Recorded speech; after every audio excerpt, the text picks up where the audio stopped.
Bienvenue au webinaire Talsum Intelligence artificielle et design pour façonner un avenir centré humain. Pour ceux qui se connectent avec nous, soit pour la 2, 3 premières fois ou la première fois, c'est une série de webinaires qui fait partie là, de la position de Talsum par rapport à l'intelligence artificielle sur le marché depuis novembre dernier. Donc, ce webinaire-là fait partie d'une série de 4 webinaires qu'on a déjà donnés où est-ce qu'on a déjà démocratiser les principes de l'IA sur le marché du travail. Ensuite, on a couvert le data-driven. On a ensuite continué avec la gestion de changement sur le marché du travail. Et aujourd'hui, on continue vers une mission de design et sur comment créer son avenir là, humain et responsable. Quelques consignes avant de débuter. Tous les participants et participantes sont mis en mode sourdine. Si vous avez des questions, il y a un espace de clavardage. N'hésitez pas à interagir avec nous, puis on va y répondre à la fin du webinaire. On a du temps pour ça. Puis, la présentation d'aujourd'hui va vous être envoyée en format YouTube d'ici 48 heures pour que vous puissiez la, la, la revisiter. Alors, pour ceux qui ne nous connaissent pas, prochaine diapo, s'il vous plaît. C'est ça. On est accompagné aujourd'hui de 2 membres émérites de notre équipe design. Adil Mansouri, qui est VP de notre pratique design, innovation et G, et son acolyte Thibault, qui est conseiller principal design et innovation. C'est eux aujourd'hui qui vont passer à travers de cette belle présentation-là. Et pour ceux qui ne connaissent pas Talsum ou ceux qui nous connaissent déjà, Talsum est une boîte de services conseils en transformation numérique qui mise à créer un impact positif à travers l'humain, l'innovation et la technologie, dont, prochaine diapo, s'il vous plaît. C'est ça, on a été fondé en 2010. On a des bureaux au Canada, en France. On est présent dans beaucoup de secteurs, manufacturier, distribution, transport, agroalimentaire, construction et commerce de détail. On est une entreprise qui est impliquée socialement à travers le Design Thinking Jam, où est-ce qu'à chaque année, Talsum offre ses services à un organisme de façon pro bono pour trouver des solutions à leurs problématiques. On est la première firme de consultation qui a été certifiée B Corp, puis on a une belle mission. Donc, je passe la parole tout de suite à Adil qui va nous donner la suite pour le webinaire. Au plaisir. Merci Benoît, bonjour tout le monde. Merci de partager votre midi avec nous. Contrairement à vous, nous on n'a pas encore mangé, donc on est bien affamés et surtout on est très affamés de pouvoir partager avec vous ce qu'on a aujourd'hui préparé et qui est, comme le disait Benoît, vraiment la suite un peu de notre travail au niveau donc de l'IA, au niveau de nos webinaires. Et notre objectif aujourd'hui principalement va être de boucler la boucle en commençant par la fin. Alors, où est-ce que je m'en viens avec ça? C'est que dans une approche d'IA, donc la façon dont nous, on l'imagine et on imagine le commencement d'un projet IA, c'est à travers une approche de design, une approche de design thinking. Puis c'est ce qu'on va essayer de vous présenter. Et donc, l'objectif principal, c'est de vraiment vous proposer cette approche qui est très pratique. Donc, vous allez voir, on va avoir vraiment des étapes, mais aussi des outils qui vont vous permettre de un peu mieux cadrer votre réflexion et vos actions au niveau de l'IA pour bien l'intégrer dans vos affaires.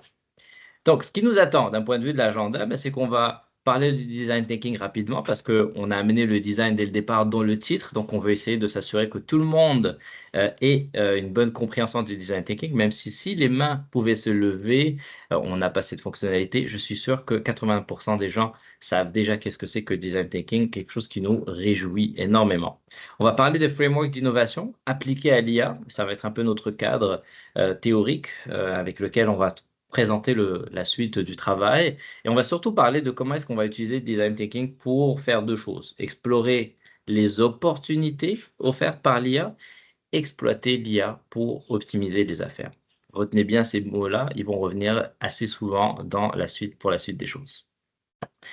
Alors, on va commencer par définir le design thinking, puis Benoît vous a posé la question. Fait que pour ceux qui savent ou ne savent pas, vous pouvez aussi mettre vos réponses sur le chat et n'hésitez pas à interagir avec nous tout au long du webinaire. Alors, le design thinking, c'est une approche, donc je pense qu'on ne présente plus. Elle est définie par Tim Brown, donc président et fondateur d'IDEO, donc une des firmes qui est vraiment à l'origine du design thinking et surtout de la propulsion du design thinking un peu partout dans le monde. Il a défini comme étant une approche d'innovation qui est centrée sur l'humain. Et donc, ça, c'est très important. Ces deux termes-là reviennent souvent lorsqu'on parle de design thinking, donc innovation, mais surtout centrée sur l'humain. Et on va donc s'appuyer sur vraiment une boîte à outils, qui est la boîte à outils du designer, et donc qui va venir amener différents outils, des personas, des journeys. C'est juste au moment que je parle qu'il y a un camion qui passe, donc j'espère que vous n'entendez pas trop ce bruit. C'est les joies du direct. Euh, et donc, ces outils-là vont être utilisés pour s'assurer que on va non seulement intégrer les besoins des individus, donc tout ce qui est désirabilité, mais aussi la viabilité d'un point de vue de l'entreprise, donc tout ce qui est économique, et la faisabilité, donc technologique. Et c'est cette combinaison-là, donc ce diagramme de Venn que vous voyez à côté, qui va donner naissance à de l'innovation. Donc voici pour un design thinking one-on-one. Puis l'objectif, c'est pas de vous faire un cours théorique sur le design thinking, mais c'est d'en garder l'essence et les outils parce que c'est ce qu'on va pouvoir utiliser tout au long donc, de notre webinaire. Et personne, je pense, parmi les personnes qui vraiment incarnent le plus cet esprit-là du design et du design thinking, donc on retrouve Steve Jobs, hein, qui nous dit il faut commencer par l'expérience client et remonter à les technologies. Donc on ne peut pas commencer par les technologies et essayer de déterminer où on va essayer de la vendre. C'est très important. Pourquoi? Parce qu'aujourd'hui, dans un monde où est-ce qu'on parle beaucoup de l'IA, on commence à de plus en plus entendre un discours où on se dit, mais l'IA n'est pas nécessairement une finalité, c'est un moyen. Et c'est vraiment ce que nous amène l'esprit du design thinking et le mindset, et c'est ce qu'on va vous inviter aussi à avoir et adopter comme mindset en vous proposant une lunette, des lunettes spéciales. On s'imagine qu'on est au cinéma, on prend une lunette 3D. Maintenant, on a plutôt nos lunettes de designer. Et ces lunettes de designer nous disent clairement que le message suivant, function over form.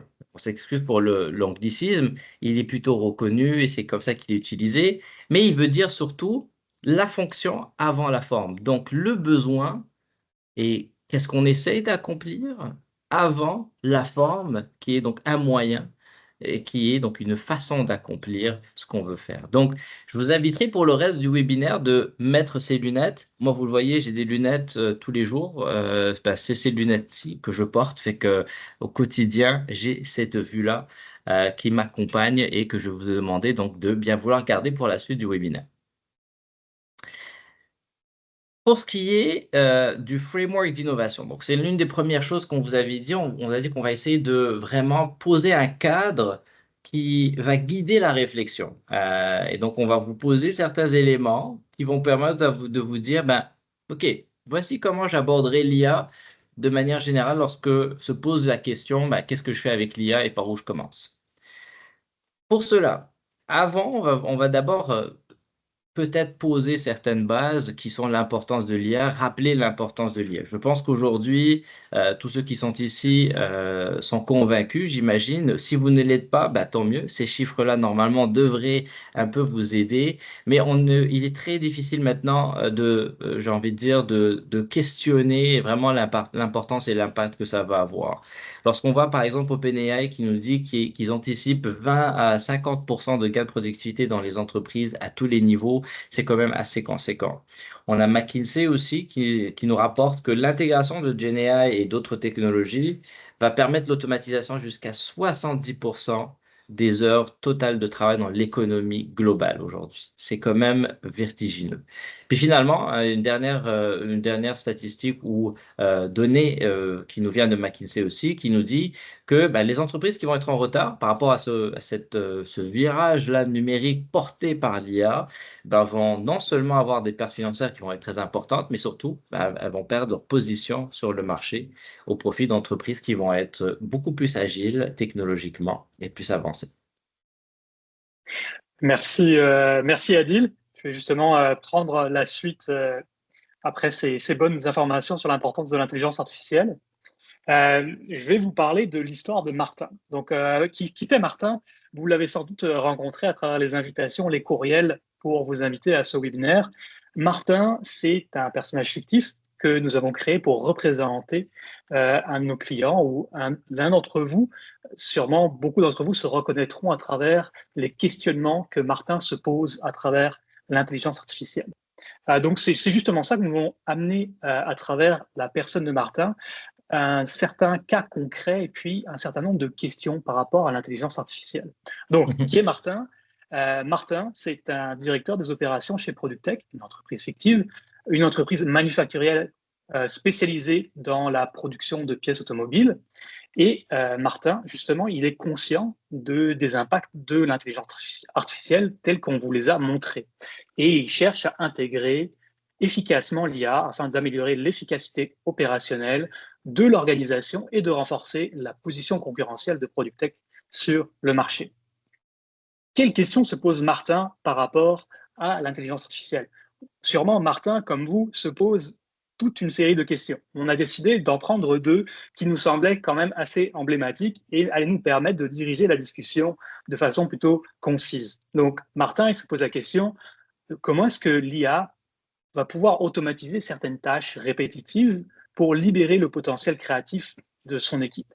Ou encore, Martin, il se pose aussi la question de comment est-ce qu'il peut envisager le futur de son entreprise avec l'intégration réfléchie de l'IA dans ses processus de fabrication.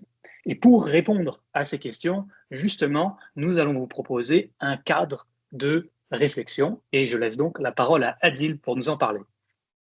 Merci Thibaut d'avoir introduit notre ami Martin. Donc effectivement, on va essayer de, à travers les yeux de Martin, en fait, l'accompagner dans cette réflexion et donc essayer de l'aider à cadrer sa réflexion en lui proposant comme un GPS, donc une façon de s'y rendre. Et la première chose à faire, donc, quand on essaie de se rendre quelque part, c'est de savoir en fait, où est-ce qu'on veut aller. Donc, c'est de comprendre la destination. Et donc, lui, ici, ce qu'on lui propose vraiment, c'est deux destinations à travers l'IA. C'est de dire, il y a une destination qui va l'amener à exploiter l'IA et une autre destination qui va l'amener à explorer l'IA. Alors, ces deux termes-là, si vous êtes familier avec le framework d'innovation explorer, exploiter, donc c'est quelque chose qui est assez répandu donc, au niveau dans la sphère et dans l'espace d'innovation. Donc, un modèle utilisé par Alex Oschweizer ou encore Michael Lurick. Donc, c'est quelque chose d'assez connu. Et donc, on a décidé de l'utiliser pour se dire, ces deux destinations, elles sont importantes parce qu'elles permettent de comprendre deux choses. Lorsqu'on est du côté de l'exploitation, donc lorsqu'on veut exploiter, on va aller chercher ce qu'on appelle de l'innovation d'efficience, c'est-à-dire essayer d'améliorer ce qu'on fait, d'être plus optimal, optimiser, réduire des coûts et ainsi de suite. De l'autre côté du spectre, on a l'exploration, explorer, donc, et là, on va aller chercher une innovation beaucoup plus transformative, donc beaucoup plus à risque, avec un gros niveau de risque, un niveau quand même de transformation plus élevé. Et donc, ces deux destinations sont quand même deux grosses destinations, mais on peut trouver une destination au milieu qui est un peu cette innovation un peu sustained, ou ce qu'on appelle un peu aussi l'innovation incrémentale, c'est-à-dire qu'on va bâtir un peu sur ce qu'on a, sans nécessairement complètement transformer nos modèles. Donc, gardez en tête donc, ces deux éléments-là, qui sont donc d'un côté donc, exploiter et explorer, donc ce sont nos deux destinations, puis on va essayer donc de travailler sur la suite pour aider Martin justement à s'y rendre. On a un petit problème technique. Thibaut a probablement quelque chose qui se passe chez lui. J'espère que ce n'est pas un feu. Il est de retour, donc ce n'était pas un feu. OK,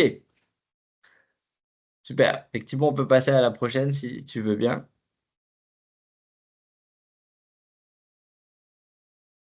Entre-temps, donc, pendant que la slide change, donc ce qu'on a, Thibaut, on a perdu les slides, donc le temps qu'elles reviennent.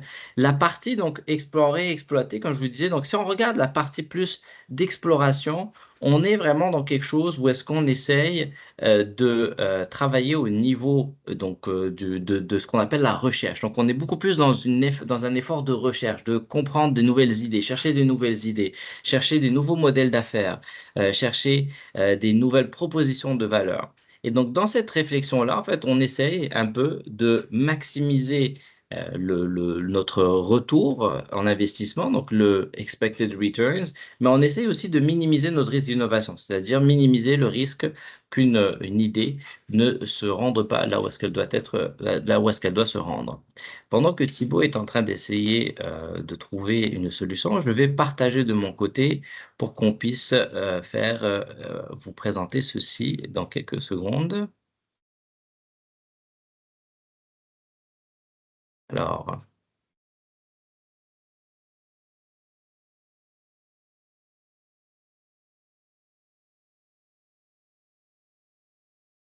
parfait. Vous pouvez m'écrire sur le chat, nous dire si vous voyez nos slides ou pas. Donc, c'est ce que j'ai expliqué au niveau d'explorer. Donc, c'est ce travail-là de recherche pour maximiser le retour attendu et minimiser donc aussi ce risque d'innovation. Si on regarde maintenant d'un point de vue beaucoup plus au niveau de l'exploitation, on est dans une optique de croissance. Donc, on essaye de maximiser les revenus qu'on a, mais aussi on essaye de minimiser un risque de disruption, donc d'être disrupté, donc devenir obsolète et de mort. Donc, c'est-à-dire qu'on essaye vraiment ici de venir un peu éviter que nos concurrents viennent en fait prendre des places au niveau du marché. Donc, ce framework-là, il s'imbrique un peu de cette façon, c'est-à-dire qu'on a exploré qui est vraiment cet effort-là dans lequel on va aller chercher des nouvelles idées et autres, puis qui, lorsqu'il arrive à maturité, arrive dans un portefeuille beaucoup plus de croissance, donc d'exploitation, et donc il y a un lien qui se fait entre les deux. Thibaut, est-ce que tu as encore le son? Est-ce que le son est revenu de ton côté? Je suis désolé, mon ordinateur a perdu le son. Ce n'est jamais arrivé d'abord, donc je m'excuse. J'espère que vous avez réussi à suivre. C'est parfait. Alors, j'en arrive à notre question de Martin. Donc, Martin, qui est ici, que Thibaut a présenté, qui, bien sûr, se pose la question. L'une de ces questions, c'était comment envisager le futur. Ici, avec l'IA, ce qu'on lui répondrait, c'est, écoute, si ta destination, c'est explorer, ce que tu vas être capable de faire, c'est vraiment de créer des nouveaux modèles d'affaires ou des nouvelles propositions de valeur ou encore des nouveaux produits et services. Et donc, voici comment, en explorant, voici ce que tu serais capable de faire et voici ce que ça donnerait, cette réponse à ta question. Maintenant, si je devais répondre à Martin par rapport à sa deuxième question de comment est-ce que l'IA peut automatiser certaines tâches, je dirais, là, il faut que tu penses exploiter. Et donc, il faut que tu penses à cette destination-là qui, au fait, te permet d'optimiser des processus, réduire tes coûts, mais aussi automatiser certaines fonctions d'affaires qui sont des fonctions d'affaires clés. Finalement, pour donc pouvoir finalement faire le lien entre ce qu'on vous disait en termes de design puis ce cadre-là, c'est ce qu'on vous présente ici, puis c'est ce qu'on va pouvoir détailler dans la suite. C'est-à-dire, Thibaut, on a bien dit, on a exploré, exploité, ce sont nos deux chemins.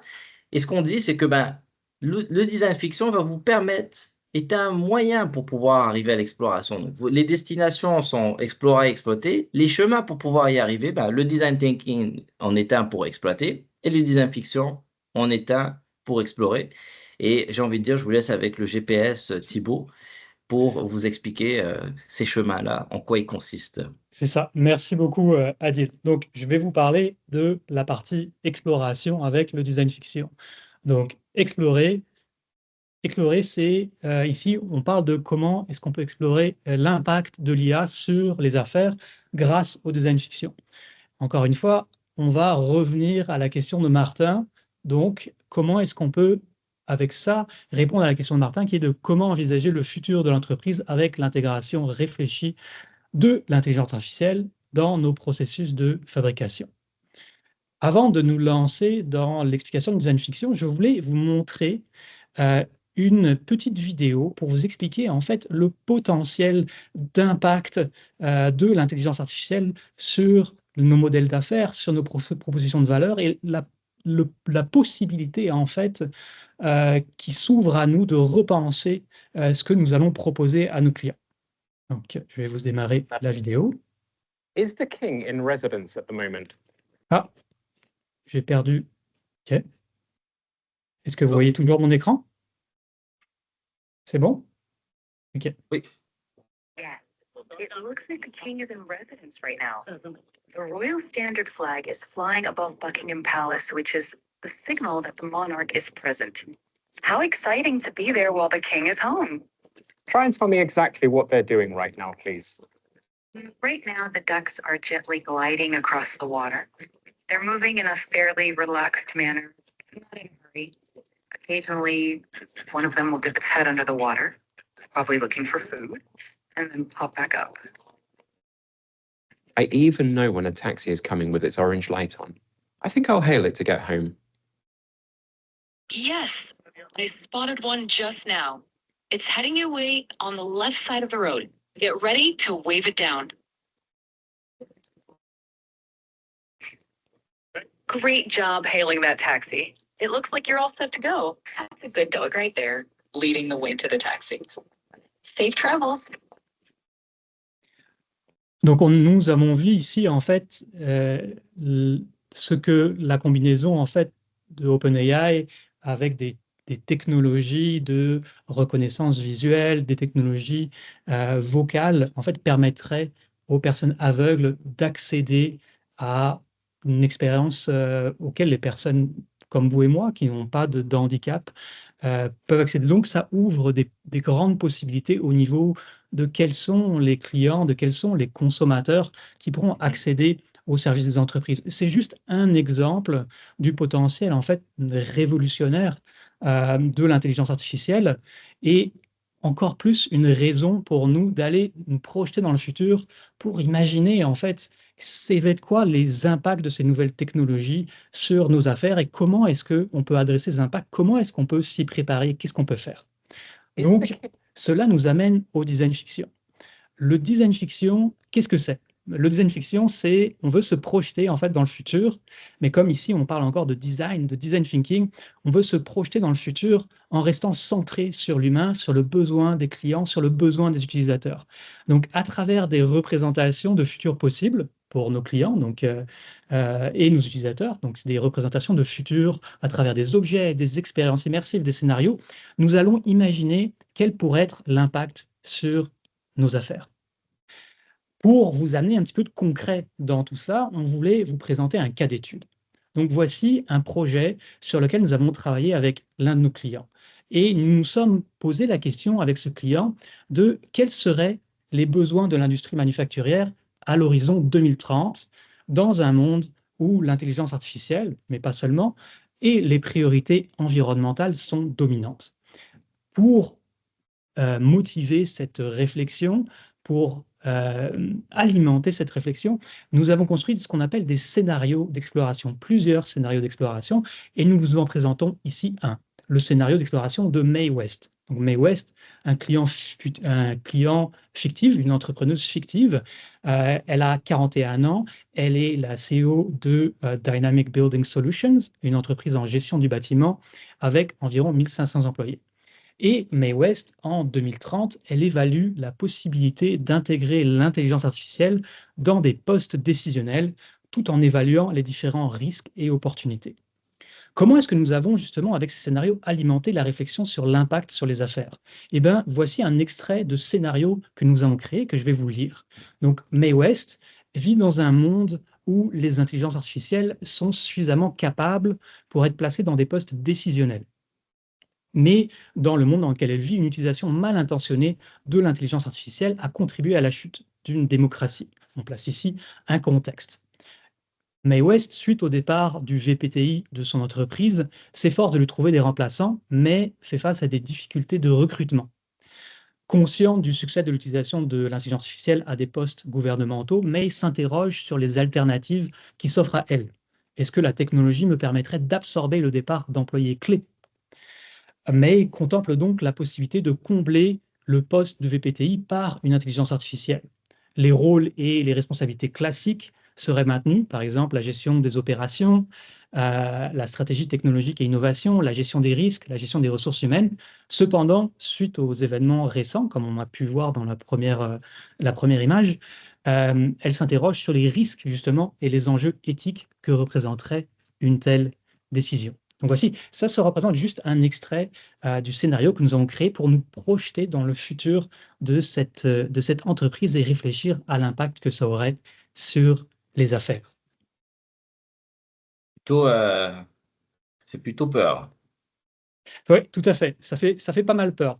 Ça fait pas mal peur comme scénario, mais il n'y a pas que des scènes comme ça ou des situations à risque. Il y a aussi plein d'opportunités qui s'ouvrent. La clé, c'est Absolument. de les proposer justement pour pouvoir y réfléchir ensemble. Donc, on peut se poser la question maintenant, si on revient à la question de Martin qui veut imaginer le futur de ses affaires, comment est-ce qu'on utilise cette méthodologie, cette approche pour aider Martin à répondre à sa question? Voici l'approche d'exploration à travers le design fiction que nous proposons chez Talsom. Tout d'abord, à travers 4 étapes, on va d'abord cadrer le projet avec Martin pour nous assurer qu'on a bien compris quels sont les objectifs d'affaires de Martin, qu'est-ce qu'il veut accomplir avec cette projection, à quoi ça va lui servir à lui de comprendre cet impact. Est-ce qu'il s'agit d'alimenter sa stratégie d'affaires, de définir une feuille de route technologique?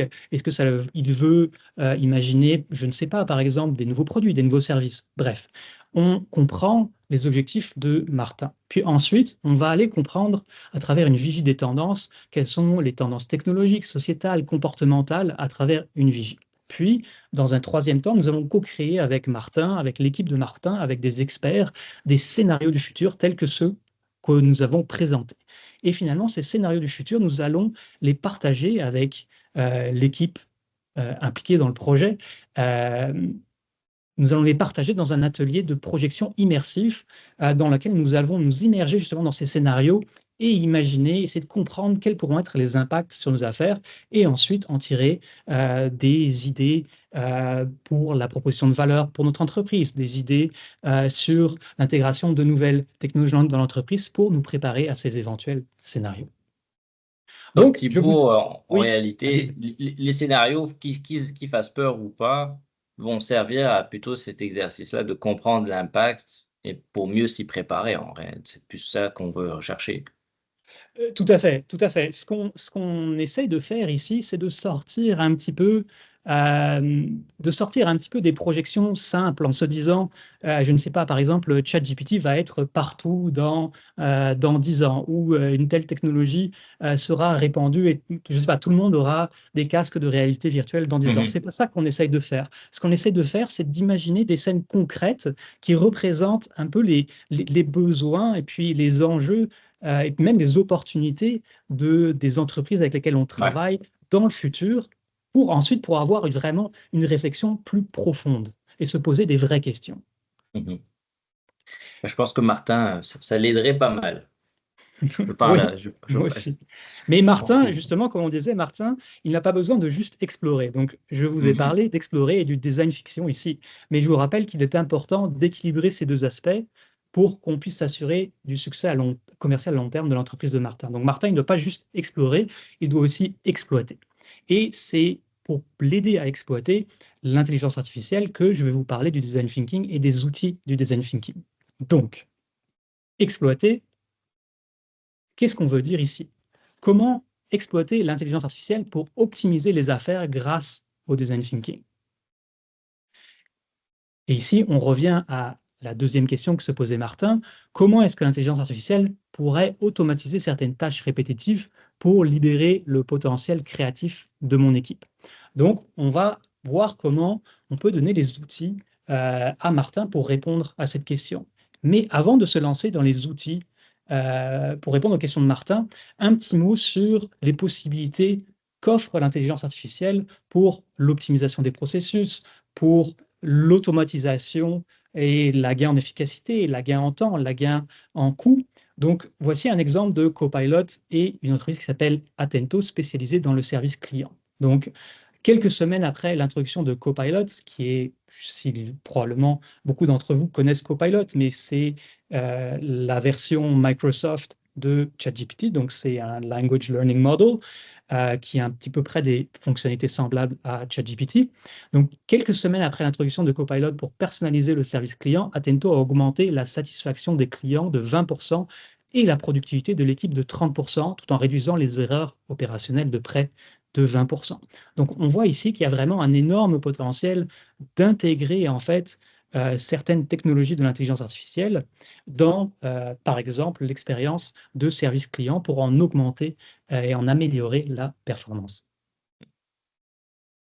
Donc, comment est-ce que nous proposons d'aider Martin à répondre à cette question à travers le design thinking, mais à travers en fait l'approche Talsom pour une technologie au service de l'humain. L'approche que nous proposons dans ce genre de cas, c'est une approche en 3 étapes qui met l'humain au centre de la réflexion. Donc, on reprend nos lunettes 3D, on met la fonction avant la forme et on comprend dans un premier temps quelle est la situation actuelle de vos clients, de vos utilisateurs et quels sont leurs besoins, leurs irritants, les opportunités qui se présentent à eux. Une fois que nous avons compris cette partie-ci, nous allons idéer, nous allons définir une expérience cible pour répondre à ces besoins et à ces irritants.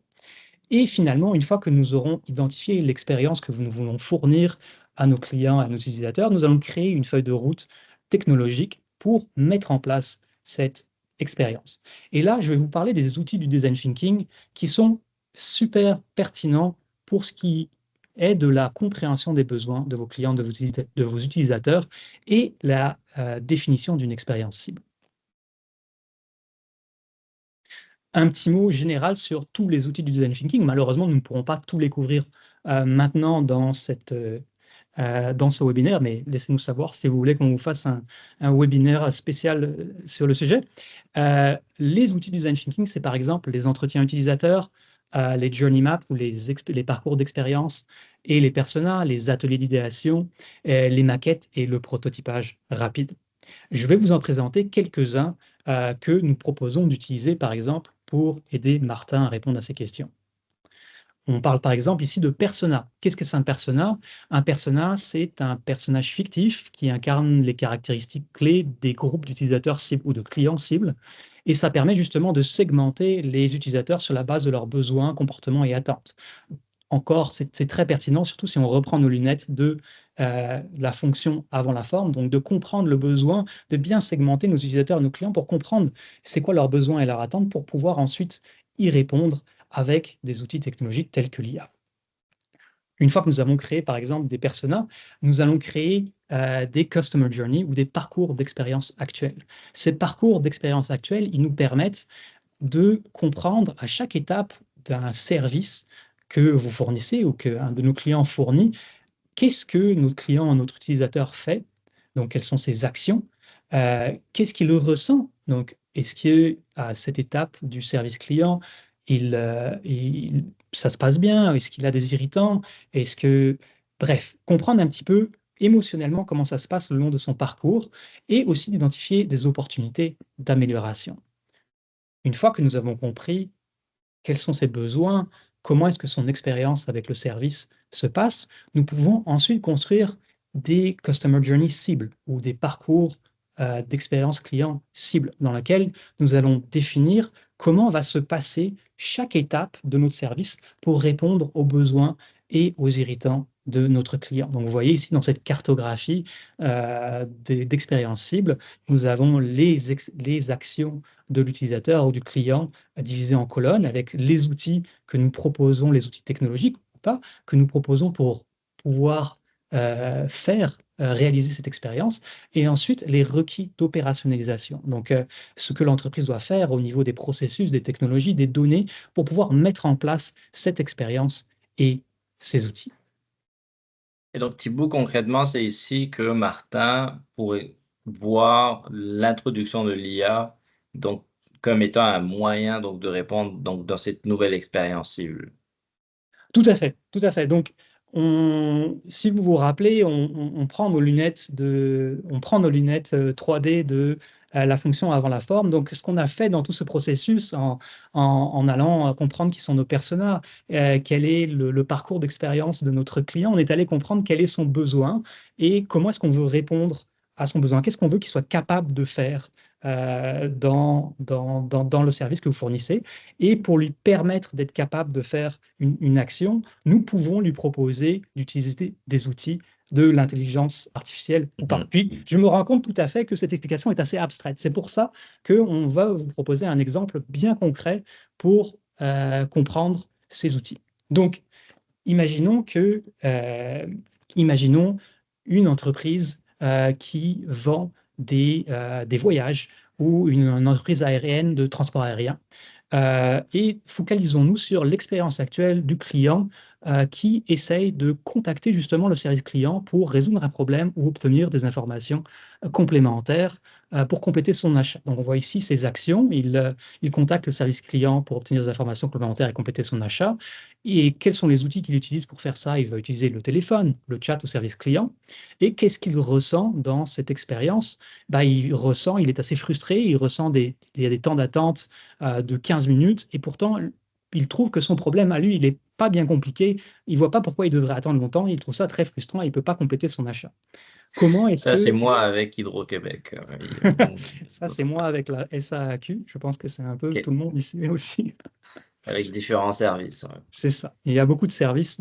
C'est un exemple quand même qu'on retrouve assez fréquemment dans les services. Et puis, vous allez voir que la solution qu'on propose est une solution qu'on trouve déjà beaucoup dans l'utilisation de l'intelligence artificielle. Donc, l'expérience cible, donc la façon dont nous proposons de résoudre les irritants de Martin, de notre client à cette étape de son expérience, c'est de lui permettre de poser en fait directement des questions au chatbot pour recevoir une réponse immédiate. Donc, lui veut une réponse immédiate à un problème simple.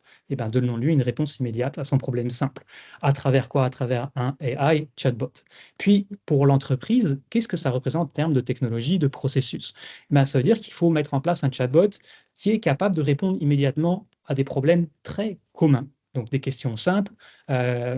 Mais par contre, s'il y a des questions plus compliquées, ces questions seront redirigées vers des opérateurs, ce qui permet d'augmenter énormément l'efficacité du service, car un grand pourcentage des questions qui sont posées au service client, souvent sont des questions auxquelles il y a des réponses simples, auxquelles on trouve des réponses dans le FAQ, dans les sites des entreprises. Donc, je vous ai parlé ici d'explorer avec le design fiction. Je vous ai parlé d'exploiter avec les différents outils du design thinking. Et je vais maintenant laisser la parole à Adil pour résumer un petit peu toute cette discussion et vous parler de nos apprentissages. Merci Thibaut. J'aimerais juste ajouter un truc par rapport à l'exemple que tu as présenté, dans lequel on a vu aussi, dans certains cas, où est-ce que lorsque le besoin justement de certains clients, donc de certains personnes, a été de parler à une personne physique, donc il y avait des fois des gens qui pour eux c'est important, ils ne veulent pas parler à des machines. Ça c'est un point qui est très important à garder en tête dans l'expérience cible. Donc c'est-à-dire que le besoin c'est de régler les problèmes, mais à travers un contact humain, c'est ce qui les rassure. L'utilisation de certaines de l'IA a été beaucoup plus comme étant un agent qui accompagne les personnes, donc les opérateurs, dans la résolution de problématiques, donc pour les aider à aller plus vite. Donc plutôt que ce soit l'IA qui, lui, joue le rôle, en fait, c'est plus un accompagnateur de la personne qui est derrière le téléphone parce que c'est certains besoins de certains clients, c'est de quand même parler à des gens. Et donc, ça montre l'importance, effectivement, de garder toujours le besoin d'abord en tête plutôt que, que l'outil qui est les chatbots qui existent un peu partout. Là. C'est fait. Et donc là, je vais conclure, effectivement. C'est la conclusion. Il nous reste 5 minutes, donc on va essayer d'aller vite pour pouvoir aussi laisser le temps s'il y a des questions. N'hésitez pas dès maintenant à nous mettre vos questions. Je pense que c'est très important pour nous d'y répondre, que ce soit aujourd'hui ou après. On est là à votre disposition.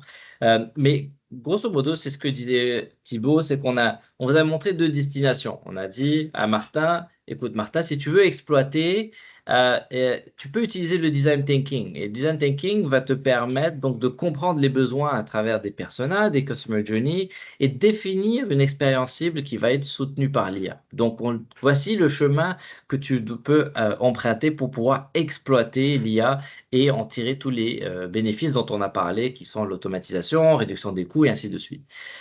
Maintenant, pour ton autre chemin d'explorer, là, le design fiction serait l'outil approprié pour créer des scénarios pour se projeter dans le futur et de définir l'impact justement de l'IA à ce moment-là et commencer à s'y préparer pour définir des nouvelles offres de services, revoir ton modèle d'affaires ou définir de nouveaux produits et services. Et donc, l'important aussi ici, c'est de dire qu'il faut aussi garder cet équilibre entre les deux.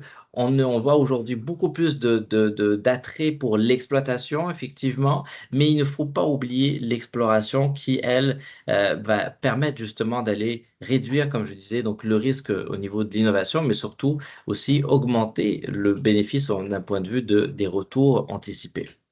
Et donc, l'une des choses aussi avec laquelle on veut vous laisser de manière virtuelle, c'est ces lunettes qu'on vous propose de garder avec vous lorsque vous abordez plusieurs problématiques, non seulement que ce soit l'IA ou d'autres, mais au niveau de l'IA, elles vous permettront de voir la chose de la manière suivante. C'est que au lieu de penser justement à la forme et de penser à la fonction, finalement, ce qu'on veut dire par là, c'est de se poser la question sur les besoins, que ce soit les besoins présents ou les besoins futurs. Et c'est ça, c'est qui est très important avec ces lunettes, c'est son pouvoir, c'est la vision qu'elle vous donne, c'est vraiment sur les besoins. Pour un peu vous illustrer mon propos ici avec un dernier exemple pour vous laisser avec, je reprends une phrase très célèbre de Ford, un exemple que beaucoup d'entre vous connaissent probablement au niveau de l'innovation, qui est que Ford aurait dit que s'il avait demandé aux gens ce qu'ils voulaient, il aurait répondu des chevaux plus rapides.